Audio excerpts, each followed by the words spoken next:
الحمدللہ رب العالمین والعاقبۃ للمتقین الصلاۃ والسلام علی ذکرہ الانبیاء والمرسلین وعلی آلہ الطیبین الطاہرین واصحابہ الہادیین المہدیین اما بعد فاعوذ باللہ من الشیطان الرجیم بسم اللہ الرحمن الرحیم۔ ٹی فور تماشا پروڈکشن اور محراب حبیب چشتی آفیشیل کی جانب سے آپ دیکھ رہے ہیں رمضان شریف کی خصوصی ٹرانسمیشن جمال رمضان۔ آج کی یہ خصوصی ٹرانسمیشن 27 رمضان المبارک کے حوالے سے نشر کی جا رہی ہے۔ آج کا یہ دن انتہائی برکتوں کا حامل ہے، کیونکہ آج کی رات قرآن مجید فرقان حمید میرے رب کی لاریب کتاب کا نزول ہوا۔ اسی حوالے سے گفتگو کرنے کے لیے میرے ساتھ جو شخصیت موجود ہیں، میرے کسی تعارف کے محتاج نہیں، خطیب اہل سنت، فخر اہل سنت جناب حضرت علامہ مولانا محمد فاروق چشتی صاحب۔ السلام علیکم جناب۔ وعلیکم السلام۔ کیسے ہیں آپ؟ جی الحمدللہ، کرم اللہ پاک۔ گفتگو کا سلسلہ یہاں سے شروع کرتے ہیں کہ آج کے دن کی برکتیں، آج کے دن کے فضائل کے حوالے سے قرآن و حدیث کی روشنی میں آپ کیا بیان کریں گے؟ بسم اللہ الرحمن الرحیم۔ حامد و مصلی اما بعد فاعوذ باللہ من الشیطان الرجیم بسم اللہ الرحمن الرحیم۔ انا انزلناہ فی لیلۃ القدر وما ادراک ما لیلۃ القدر لیلۃ القدر خیر من الف شہر۔ قرآن مجید فرقان حمید میں اللہ تبارک و تعالیٰ نے لیلۃ القدر کے فضیلت کے حوالے سے ایک مکمل صورت نازل فرمائی، جس کا شان نزول یہ ہے کہ نبی پاک صلی اللہ تعالیٰ علیہ وسلم نے بنی اسرائیل کے ایک شخص کا صحابہ اکرام کے سامنے ذکر فرمایا کہ اس شخص نے 1000 مہینے تک اللہ کی رضا کے حصول کے لیے دن کو وہ اللہ کے راہ میں جہاد کرتا اور راتوں کو اللہ کی بارگاہ میں سجدہ ریزیاں کرتا۔ تو صحابہ کرام کے دل میں یہ تڑپ پیدا ہوئی کہ ہماری تو زندگیاں اتنی نہیں ہیں کہ 1000 سال کی زندگی ہماری نہیں ہے کہ ہم بھی 1000 سال تک عبادت کر سکیں، اور پھر اگر ہماری زندگیاں اتنی نہیں ہیں تو ہم اس ثواب سے، سعادت سے محروم رہ جائیں گے۔ تو نبی پاک صلی اللہ تعالیٰ علیہ وسلم کے اس بتانے پر اور صحابہ کرام کے اس سوچ و بچار پر اللہ تبارک و تعالیٰ نے قرآن پاک یہ آیات نازل فرمایا کہ انا انزلناہ فی لیلۃ القدر، ہم نے اس قرآن پاک کو ایک قدر والی رات میں نازل فرمایا۔ سبحان اللہ۔ وما ادراک ما لیلۃ القدر، اور تم کیا جانو کہ لیلۃ القدر ہے کیا؟ خیر من الف شہر، یہاں کیونکہ بات تھی 1000 مہینے کی عبادت کی اور جہاد کی، فرمایا اس ایک رات میں اللہ تبارک و تعالیٰ نے تمہیں عبادت پر اتنا ثواب عطا فرما دیا ہے کہ وہ 1000 مہینے کی عبادت سے بھی زیادہ افضل اور اعلیٰ ہے۔ تو اس قدر فرمایا اللہ تبارک و تعالیٰ نے تمہارے اوپر یہ کرم نوازی فرمائی ہے کہ تمہیں یہ عظیم رات عطا فرمائی۔ نبی پاک صلی اللہ تعالیٰ علیہ وسلم نے فرمایا کہ اللہ تبارک و تعالیٰ نے اس سے قبل، میری امت سے قبل کسی کو ایسی رات نہیں عطا فرمائی۔ بے شک یہ صرف بطور خاص اللہ نے کرم نوازی میری امت پر فرمائی ہے کہ اللہ نے انہیں ایسی عظیم رات عطا فرمائی ہے۔ فرمایا اس رات کو اللہ کی یاد اور بندگی میں گزارو۔ ام المومنین صدیقہ کائنات سیدہ عائشہ صدیقہ رضی اللہ تعالی عنہ آپ فرماتی ہیں کہ میں نے عرض کی یا رسول اللہ صلی اللہ علیہ وسلم، اگر میں اس رات کو پا لوں تو پھر میں اس میں کیا کروں؟ تو نبی پاک صلی اللہ تعالیٰ علیہ وسلم نے فرمایا اس میں اللہ کی بارگاہ میں زیادہ سے زیادہ اپنے گناہوں کی بخشش اور مغفرت طلب کرو۔ سبحان اللہ۔ یہ عظیم رات ہے کہ جس میں اللہ تبارک و تعالیٰ خصوصی رحمت کا نزول فرماتا ہے، اور جبرائیل امی کئی ہزار فرشتوں کے جھرمٹ میں نازل ہوتے ہیں اور جا کر ہر مسلمان سے مصافحہ کرتے ہیں، اس سے سلام کرتے ہیں، اور جس سے جبرائیل امی مصافحہ کرتے ہیں تو مفسرین فرماتے ہیں کہ اس کی نشانی یہ ہوتی ہے کہ اس کے جسم کا رونگٹا رونگٹا کھڑا ہو جاتا ہے۔ سبحان اللہ۔ یہ رات ایسی پیاری رات ہے کہ فرمایا آغاز سے لے کر انتہا تک اللہ تبارک و تعالیٰ کی رحمتوں کا نزول ہوتا ہے، اور اس رات میں اللہ تبارک و تعالیٰ سوائے چند لوگوں کے باقی گناہ گاروں کی بخشش اور مغفرت فرما دیتا ہے۔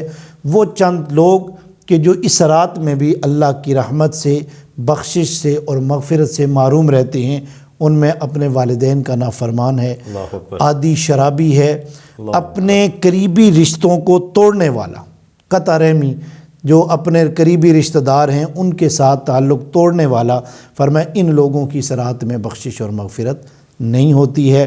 تو یہ بڑی فضیلت والی رات ہے، ہم خوش نصیب ہیں، ہمیں زندگی میں اللہ نے ایک بار پھر یہ رات نصیب فرمائی ہے، تو ہم اس رات میں زیادہ سے زیادہ عبادات کریں، اللہ کی بارگاہ میں استغفار کریں، اپنے سابقہ گناہوں سے نادم اور شرمندہ ہوں، جو کسی کے ساتھ کسی زیادتی ہو گئی ہے اس سے معافی مانگیں، پھر اپنے رب سے نادم اور شرمندہ ہو کر معافی مانگیں گے، اللہ تبارک و تعالی ضرور ہماری بخشش اور مغفرت فرمائے گا۔ یقیناً اہل ایمان کے لیے سعادت مندی ہے کہ زندگی میں ایک بار پھر یہ رات نصیب ہو بے گئی۔ شک لیلۃ القدر جس رات کو کہا جاتا ہے، ہم نے علماء سے بہا دفعہ سنا ہے کہ وہ مخصوص 27ویں رات کو ہی ہے یا آخری 5 راتوں میں سے بھی کسی رات کو ہو سکتی ہے؟ نبی پاک صلی اللہ تعالیٰ علیہ وسلم کی حدیث مبارکہ ہے کہ آپ ایک دن تشریف لائے اور آپ نے لیلۃ القدر کی تعیین کے حوالے سے صحابہ کو بتانا چاہا کہ وہ کون سی رات ہے، لیکن 2 لوگ آپس میں بحث و مباحثہ میں مشغول تھے، تو نبی پاک صلی اللہ علیہ وسلم واپس پلٹ گئے اور پھر آ کر فرمایا کہ آج میں تمہیں اس رات کی تعیین کرنے آیا تھا، بتانے آیا تھا کہ یہ کون سی رات ہے، لیکن اب اللہ کی طرف سے یہ اس رات کی تعیین اٹھا لی گئی ہے کہ اب اس کو آخری طاق راتوں کے اندر 5 راتوں کے اندر اسے تلاش کرو، وہ 21ویں ہے، وہ 23ویں ہے، وہ 25ویں ہے، وہ 27 اور وہ 29ویں۔ فرمایا ان 5 راتوں کے اندر اسے تلاش کرو۔ مفسرین فرماتے ہیں کہ اس رات کی کچھ نشانیاں ہیں کہ جب کسی کو یہ رات نصیب ہو جاتی ہے تو اس رات کی کچھ نشانیاں یہ ہیں کہ اس رات آسمان کے اوپر ستاروں کے اندر خوبصورتی ہوتی ہے، چاند کے اندر حسن زیادہ ہوتا ہے، اور اس رات عمومی طور پر کتوں کے بھونکنے کی آواز نہیں آتی۔ اس رات میں اللہ کی خصوصی رحمت کا نزول ہوتا ہے، اور جو صبح کا سورج نکلتا ہے اس کی شعائیں زیادہ تیز نہیں ہوتی بلکہ میٹھی شعاؤں کے ساتھ نکلتا ہے، اور جسے یہ رات نصیب ہو جائے فرمایا وہ اللہ کی بارگاہ میں توبہ کرے، اللہ کی بارگاہ میں دعا مانگے، جسے یہ مل گئی اللہ ضرور اسے 1000 مہینوں سے زیادہ عبادت کا ثواب عطا فرما دے۔ سبحان اللہ۔ آج کی رات کے حوالے سے ہمارے دیکھنے والوں کو آپ کیا درس دیں گے؟ آج کی رات انتہائی عظمت والی رات ہے۔ علماء کرام فرماتے ہیں کہ نبی پاک صلی اللہ علیہ وسلم نے طاق راتوں میں سے تلاش کرنے کا حکم دیا ہے، لیکن جو 27ویں رات ہے، 7 کا جو عدد ہے، یہ اللہ کا بڑا پسندیدہ عدد ہے۔ تو بیت اللہ شریف کے طواف کے چکر ہیں 7، اور اللہ نے جو آسمان بنائے وہ 7، اللہ نے جو ہفتے کے دن رکھے وہ 7، اس طرح کی بہت ساری نسبتیں 7 کے ساتھ ہیں۔ تو اس لیے مفسرین فرماتے ہیں کہ زیادہ تو اس چیز کے طرف رجحان ہے کہ یہ جو 27 کی رات ہے، زیادہ گمان یہ ہے کہ یہی رات لیلۃ القدر ہے، لیکن عین ممکن ہے کہ باقی راتوں میں بھی ہو سکتی ہے۔ تو اگر کوئی 5 راتیں جاگ کر نہیں گزار سکتا تو کم از کم یہ ایک رات ضرور جاگ کر گزاری جائے کہ اس میں اللہ کی رحمتیں اور برکتیں سمیٹی جائیں۔ اگر لیلۃ القدر نہ بھی ہوئی تو رمضان کی 27ویں رات ہے، یہ برکت والی رات ہے، یہ طاق رات ہے، اس میں عبادت کرنے پر اور اس میں اللہ کی بارگاہ میں تائب ہونے پر، اللہ سے بخشش اور مغفرت طلب کرنے پر اللہ ضرور گناہوں کی معافی عطا فرما دے۔ حضرت ہم نے علماء سے بے تحاشا دفعہ سنا ہے کہ یہ جو رات ہے یہ 1000 مہینوں سے افضل رات ہے۔ ہمارے دیکھنے اور سننے والوں کو اگر آپ اس بارے میں بتائیں تاکہ ان کے سمجھنے تک آ جائے کہ یہ کتنی افضل رات ہے اور اس کی کیا کیا فضیلات ہیں۔ جی، اللہ تبارک و تعالیٰ نے قرآن پاک کے اندر فرمایا کہ یہ ایک رات 1000 مہینوں سے زیادہ افضل ہے کہ 1000 مہینے انسان عبادت کرے، اللہ کی بندگی کرے، اس وقت جو اس کو اجر اور ثواب ملنا ہے، اتنا اللہ تعالیٰ نے اس امت کے اوپر کرم فرمایا نبی پاک کے تصدق سے کہ اس ایک رات کی عبادت پر 1000 سال کی عبادت کا اللہ تعالیٰ ثواب عطا فرما دیتا ہے۔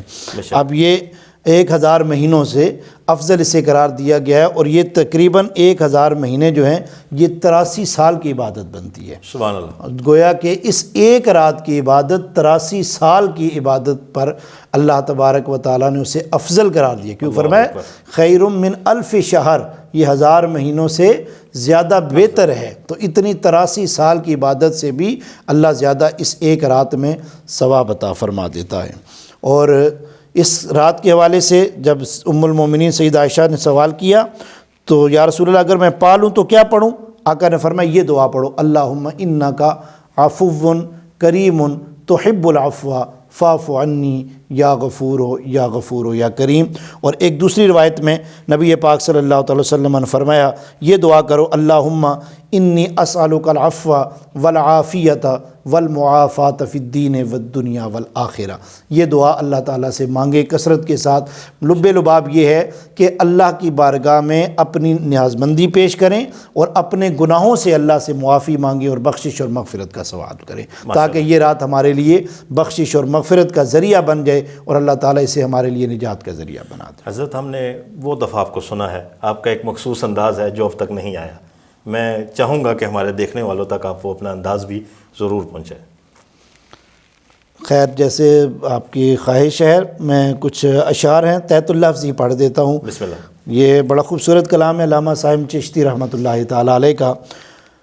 آپ فرماتے ہیں اج رات قدر دی آئیے واہ واہ، اج فیض لٹائے جانے نے، آہا، اج رات قدر دی آئیے اج فیض لٹائے جانے نے، اج آسیو رب دی رحمت دے پھل چولی پائے جانے نے، اللہ اج آسیو رب دی رحمت دے پھل چولی پائے جانے نے، ملی اس نو شان خزینے تو ود، آہا، ملی اس نو شان خزینے تو ود شان ہزار مہینے تو، اللہ اکبر، ود شان ہزار مہینے تو، آیا پیغام مدینے تو اج کرم کمائے جانے نے۔ سبحان اس اللہ، رات دا وکھرا شان ہویا اے دے وچ نازل قرآن ہویا۔ اللہ اکبر، فرمایا کہ اس کی اصل جو سب سے فضیلت اور اس کی نسبت ہے وہ قرآن کے ساتھ ہے۔ قرآن کی وجہ سے جو چیز قرآن کے ساتھ منسوب ہے اسے اللہ تعالیٰ عزتیں عطا فرماتا ہے۔ تو فرمایا کہ اس رات دا وکھرا شان ہویا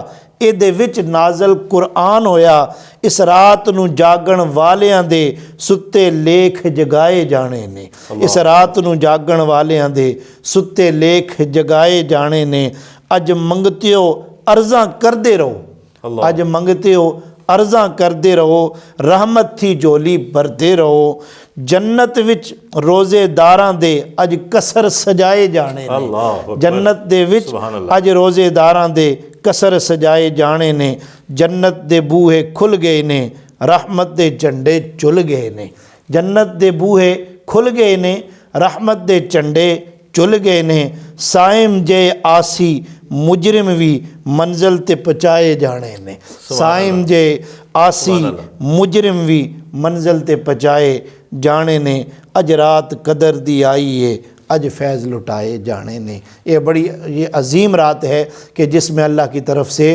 خصوصی کرم نوازیاں ہوتی ہیں، رحمتوں کے فیض لٹائے جاتے ہیں۔ اللہ تعالیٰ ہمیں اس کے فیض و برکات سمیٹنے کی توفیق نصیب فرمائے۔ سبحان اللہ، ماشاء اللہ۔